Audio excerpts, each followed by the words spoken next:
In the 1960s, Don Yenko emerged as one of the SCCA's top road racers. But Yenko became famous for what he did away from the racetrack. He took regular Chevy production cars and turned them into bona fide racing machines, selling them at his Pennsylvania car dealership. Not many were made, and relative few still survive, making Yenkos some of the most sought-after collector cars in the world. Today, 4 partners and their team are taking on a huge challenge. Build a replica 1969 Camaro that uses today's technology but remains faithful to the original. It's a gamble that could breathe new life into a legend.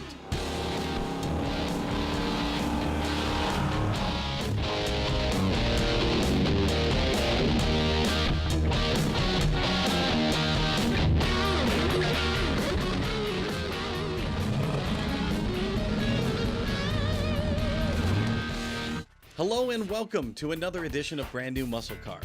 Our 1969 Yenko Camaro has suspension, brakes, and a beautiful coat of Daytona yellow. But there's something very important missing. The heart of any muscle car, the engine. In our last episode, the team unwrapped the Camaro's big block engine and bolted on the clutch. The 5-speed Tremec transmission is designed to handle high horsepower, and this car has nearly 600. And the guys have to wedge all of those components under the hood of this 69 Camaro. When it comes to powertrain, drivetrain, I'm always concerned because that is one of the first things everyone's worried about as far as customers. Whether it's Yenko or another customer, it's here's the motor I want, here's the horsepower I want, here's the performance I want an automatic or manual transmission, I want my clutch to be stiff or light. So there's a lot of things to worry about. On my side, I do the parts. So I've got to make sure that I give the customer what they want, but at the same time get the right parts in the right combination so that when Richard and Omar go to put it in, it actually works. And there's some trial and error to that. That's where I come in. I got to figure out what makes the customer happy, what kind of sound they're looking for, and more importantly, I got to figure out a way to package it and get it under the car. Looks like it ought to go. There it is. The parts combination on this car is unique, so the team won't know how well things fit until they actually try it. These things fit really, really snug. And after all that effort, the transmission won't fit by just a fraction of an inch. Richard grinds off enough powder coating to get the transmission to fit.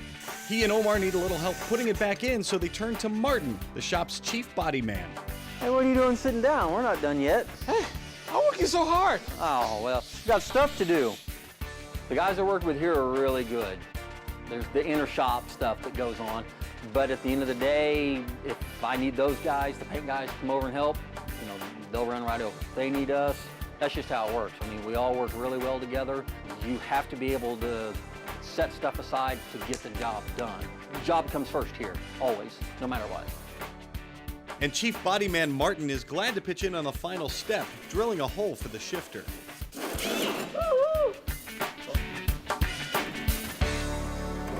Yes. It's a new day, and the car is on the hydraulic lift once again, ready for the next step. Now you start connect everything, or you put the transmission first?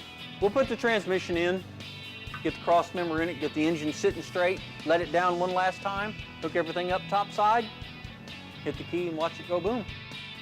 The starter motor's been installed, and the transmission has been put back into place. I guess we're ready for a battery now. Yeah. All right. Battery time. This continuation car will drive like a new car, but look just like the original, right down to the last detail. This is a modern, sealed, maintenance-free battery from Classic Industries, and it's made to look just like the classic AC Delco R59 model that came in the original 69 Camaro. Everything looks good. Yeah, everything's good on my side. Get everything over here? Yeah, I think it's ready to start. Hey, whoa. You don't think you're gonna fire this bad boy up without us? Come on now, we gotta throw some money down. We gotta bet on this thing. Is that right? It'll start. It'll start. I got saying it won't start on the first one, on the first crank. Oh. Throwing it down. Anybody beat that? Okay. It will start. All right. Okay. Starts. He's throwing the Walmart card out Hey, there. Tony, I don't know about you, but all I got on my commissary is 2 rolls of toilet paper and 2 cigarettes. You're on, Max. There we go. The bet is on. I'm taking this back just in case it does start. Go, Yeah. Okay. All right, let's fire this bad boy up. Take your time. All right, let's go. Looks good. We got prime. Coming up, we see if this brand new muscle car comes to life on the first try. And we look at some of the original hardware that inspired this brand new muscle car.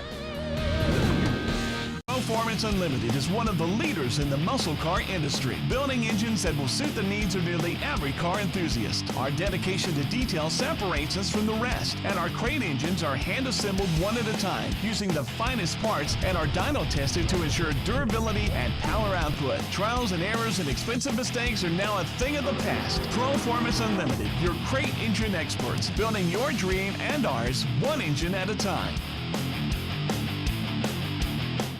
Classic Industries presents brand new muscle car Yenko Camaro is brought to you by Willwood Disc Brakes, high performance disc brakes and brake components. O'Reilly Auto Parts, better prices every day on auto parts and accessories. R3 Performance, quality parts, attention to detail and innovative design. And by Classic Industries, America's first choice in restoration and performance parts and accessories. Welcome back to the brand new muscle car shop in Tulsa, Oklahoma. The engine is in, and it's time for the moment of truth. Are you guys ready?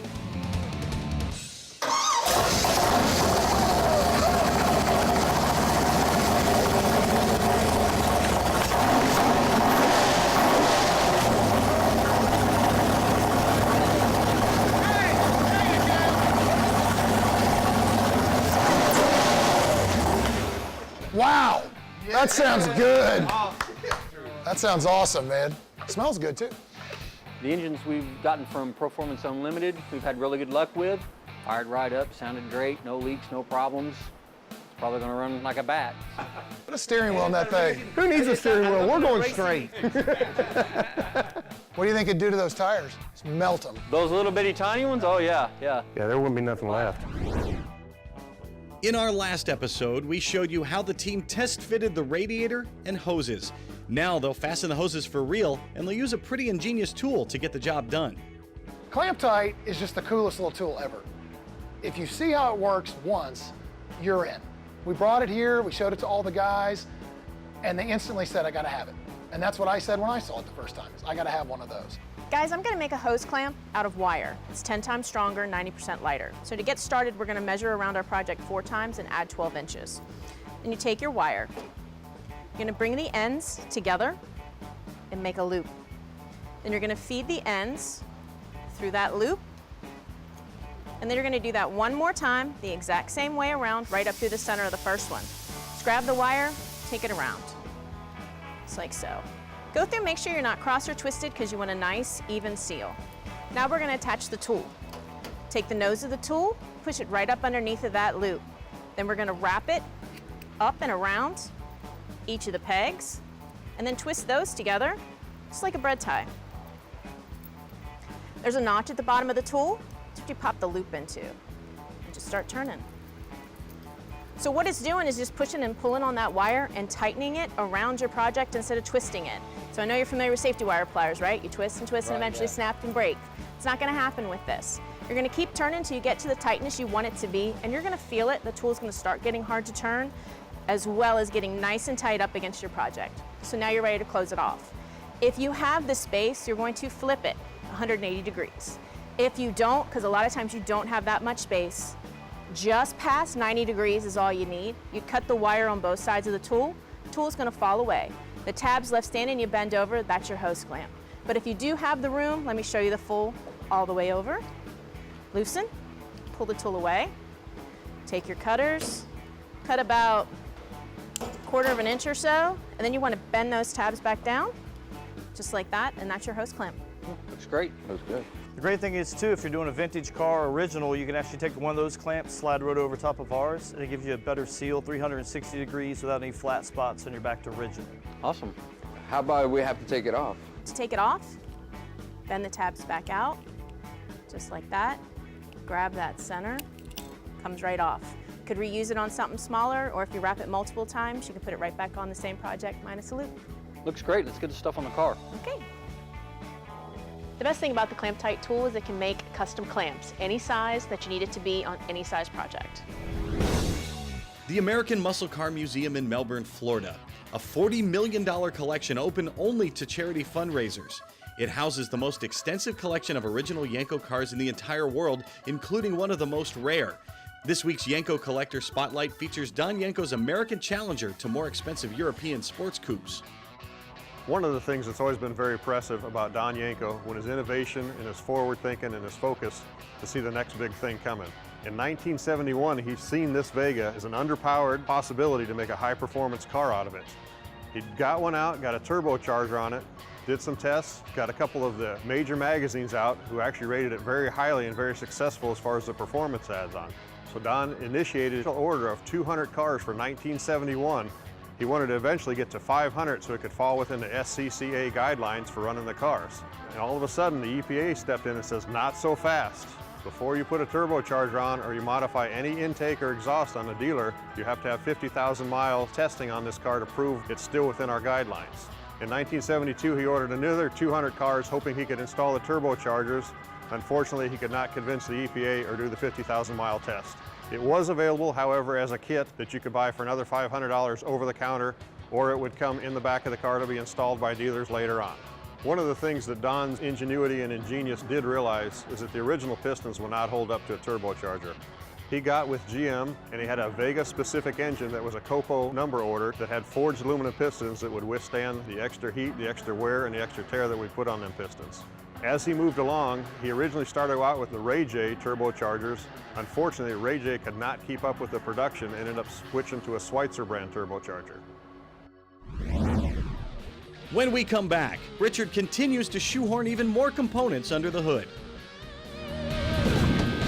Proformance Unlimited is one of the leaders in the muscle car industry, building engines that will suit the needs of nearly every car enthusiast. Our dedication to detail separates us from the rest, and our crate engines are hand-assembled one at a time, using the finest parts and are dyno tested to ensure durability and power output. Trials and errors and expensive mistakes are now a thing of the past. Proformance Unlimited, your crate engine experts, building your dream and ours one engine at a time. Photos and documents shown on brand new muscle car Yenko Camaro, courtesy of Mark Gillespie. For even more about Don Yenko and the supercars that made his dealership famous, look online for the Yenko era and the Yenko era continued, Cannonsburg and beyond.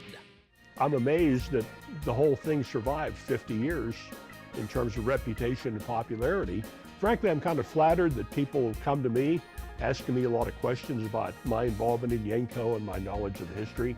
It was very educational for me when Warren, Donna Mae Mims and I started putting together our first Yenko book back in 2004 and 2005 to be reminded of all the things that happened at that time and start putting all the pieces of the puzzle back together.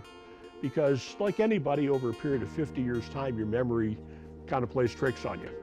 The number that everybody had been publicizing for years, I believe, was 54 cars had been converted by Yenko in 1967. Well, lo and behold, we find that there are parts invoices for twice that many cars to be converted. And in recent years, a couple of cars have popped out of the woodwork that didn't actually have the Yenko number tags on them, but they had all the appropriate parts and invoices.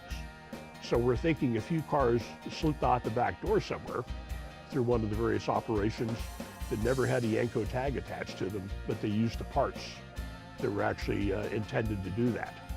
And so a lot of mysteries have been solved, but a lot of new questions have also been raised about what actually happened. But here we are 50 years later, so much of it's still speculation, which kind of makes the thing a little mysterious and makes it more fun for a lot of people too. Back here in Tulsa, Oklahoma, mechanics Omar and Richard are ready for the next step in the build process. Omar's putting together the dash for the Camaro. He's putting the gauges and the lights and HVAC controls, all that stuff in. While he's doing that, what I'm going to do is I'm going to start working on the brake system. Now, the original car had a single diaphragm 11-inch booster on it. Now, with the engine that we have in this particular car, the valve covers are so much bigger, there's physically no room to have an 11-inch diaphragm in here. So, we're going with a new and more modern dual diaphragm 9-inch. Now, what that means is, even though this unit is smaller than the 11-inch unit, it has 2 diaphragms instead of 1. So we have double the surface area to exert pressure onto the master cylinder. What that really means is with less pedal effort, you have more braking pressure, kind of like the dual disc clutch that we put in the car also. More holding power, less pedal effort.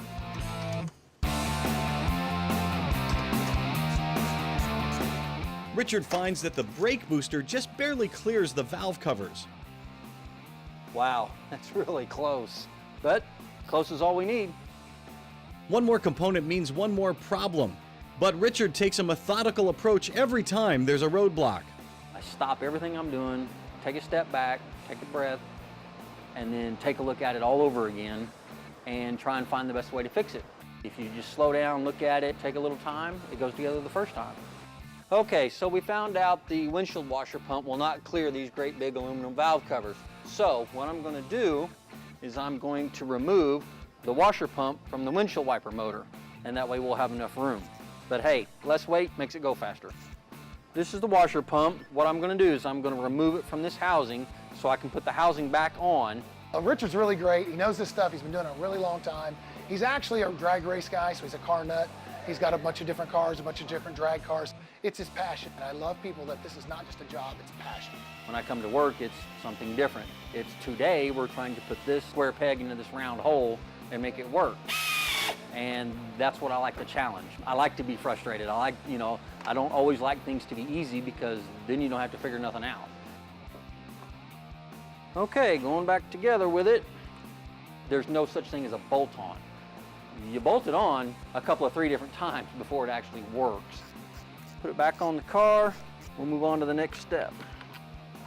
There are definitely guys out there that are a lot smarter than I am, but a lot of it is knowing what doesn't work versus what works, because you don't know what works, obviously, until it works. So you go through a lot of things that don't work. Every car that we do, in each stage that we do, it gets easier because we know what we didn't want to do on the last one and what we're going to do on the next one, and it just makes it faster. Still more to come. Everything on this '69 Camaro continuation car is custom. Next, Richard and Omar tailor-make fuel lines to fit and function exactly right.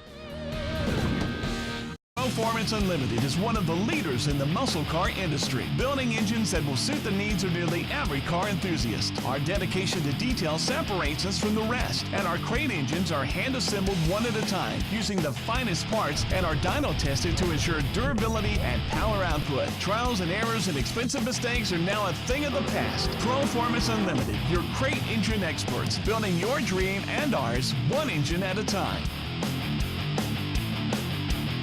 Classic Industries presents brand new muscle car Yenko Camaro is brought to you by Champion Cooling Systems, high performance aluminum radiators, Heat Shield Products, America's high performance insulation, Z-Max, the one product for your engine, transmission, and fuel system, and by brand new muscle car, building yesterday's dream cars today.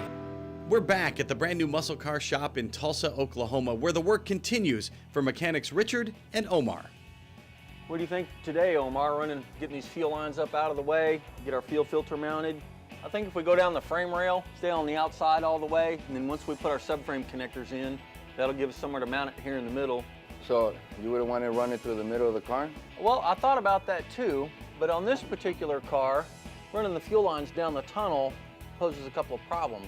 For one, obviously we have the drive shaft coming through here, but on this car, the parking brake cables are going to be run down the middle of the car too, and then the exhaust is going to be tucked up pretty high because this car sits pretty low.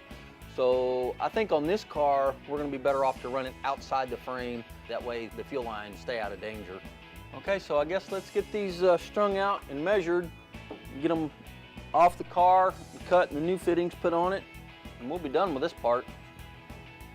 One of the things that's interesting about brand new muscle car is when we build one of these cars, they look old, they drive new, but very, very frequently people change the powertrain, the brakes, the fuel system. So when we talk about wiring, plumbing, drivetrain, you're mashing together old and new stuff. So that changes the wiring, changes the plumbing.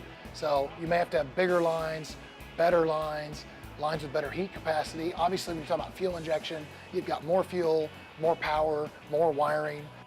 The reason why you see 2 fuel lines here is one is the pressure side going to the throttle body, the second is the return side going back to the gas tank.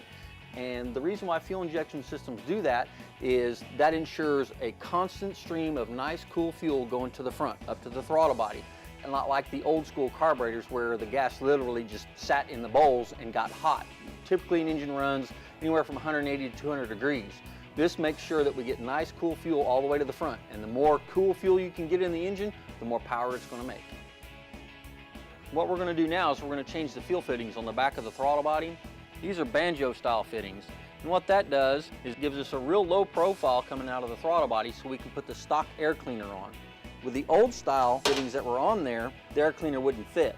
So we're going to go to these so we can get the stock air cleaner back on it. So now we're going to be marking the lines to the size we need. That way we could pull the hoses back out and do a nice cut. You can use body shop tape, or a lot of guys use electrical tape. What that does is that keeps it from fraying when you cut it.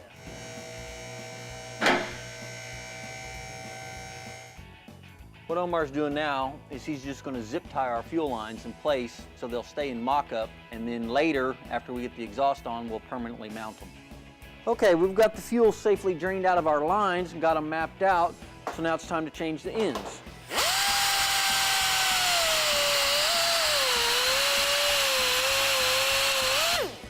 All right, take our fitting apart. A little assembly lube. Screw half of our fitting on, and then we screw the whole assembly together. The good thing about these AN style fittings is the collar goes on counterclockwise until the hose bottoms out, and then the fitting screws into the collar, and then you tighten it up, and you have a leak-free connection, just like that. We've got to figure out, as we spec a build out with the customer, what options do they want, what options do they not want, and what things do I need to change. Then we'll change the end on the return.